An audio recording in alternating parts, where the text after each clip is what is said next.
హనీరోజ్ వర్గీస్ ఒక భారతీయ నటి. ప్రధానంగా మలయాళ చిత్రాల్లో నటిస్తారు. ఆమె కొన్ని తమిళ, కన్నడ మరియు తెలుగు చిత్రాల్లో కూడా కనిపించారు. 2005లో మలయాళ చిత్రం బాయ్ ఫ్రెండ్ ద్వారా ఆమె సినీ రంగ ప్రవేశం చేశారు. 2012లో విడుదలైన త్రివేంద్రం లాడ్జ్ చిత్రంతో ఆమెకు బ్రేక్ త్రూ రోల్ లభించింది. హనీరోజ్ వర్గీస్ 1991 సెప్టెంబర్ 5న కేరళలోని మూలమట్టంలో సిరో మల్బార్ క్యాథలిక్ కుటుంబంలో జన్మించారు. ఆమె అలువాలోని saint Xavier's college for women నుంచి కమ్యూనికేటివ్ ఇంగ్లీష్లో బ్యాచిలర్ ఆఫ్ ఆర్ట్స్ డిగ్రీ పొందారు. 2005లో 14 ఏళ్ల వయసులో ఆమె తన సినీ ప్రయాణాన్ని ప్రారంభించిన హనీరోజ్ వినయన్ దర్శకత్వంలో వచ్చిన మలయాళ చిత్రం బాయ్ ఫ్రెండ్లో నటించారు.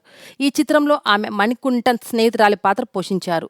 2007లో ఆమె తన మొదటి మలయాళేతర చిత్రానికి అంగీకరించారు.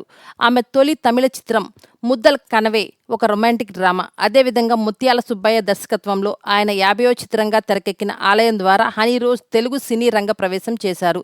2010లో కన్నడ సినీ పరిశ్రమలో అడుగుపెట్టిన నంజంగూడ నంజుంద సినిమాలో పార్వతీ పాత్రను పోషించారు. హనీరోజ్ పేరు రావడం త్రివేంద్రం లాడ్జ్ చిత్రంతో జరిగింది. ఇందులో ఆమె ధ్వని పాత్ర పోషించారు. ఈ పాత్ర ఆమెకు కెరీర్లో బ్రేక్ త్రూ లభించింది. ఈ సినిమా తర్వాత ఆమె తన స్క్రీన్ పేరు ధ్వనిగా మార్చుకోవాలని నిర్ణయించుకున్నారు. కానీ అంజు సుందరికళ చిత్రంలో ఆమె హనీరోజ్ పేరుతో తిరిగి నటించారు. 2011లో హనీరోజ్ ఒక తమిళ ప్రాజెక్ట్ మల్లికట్టు పూర్తి చేశారు. అదే సమయంలో ఆమె జయసూర్యతో హోటల్ కాలిఫోర్నియా మరియు థ్యాంక్ యూ చిత్రాల్లో జయసూర్య యొక్క భార్యగా నటించారు. ఆమె 5 సుందరికళ ఫీచరేట్ ఆమెలో కూడా నటించారు. అలాగే దైవతింతే స్వంతం క్లిటస్ చిత్రంలో మమ్ముటితో కలిసి నటించారు. ఇందులో ఆమె ఒక బోల్డ్ మరియు బలమైన మలయాళీ మహిళగా కనిపించారు. 2017లో ఆసిఫ్ అలీ మరియు ఉన్ని ముకుందన్ నటించిన మలయాళ చిత్రం ఆవురుడే రావుకల్లో శివానీ జయన్ పాత్రలో నటించారు.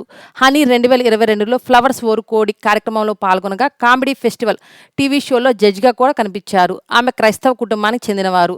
ఆమె సోషల్ మీడియాలో చాలా యాక్టివ్గా కనిపిస్తారు.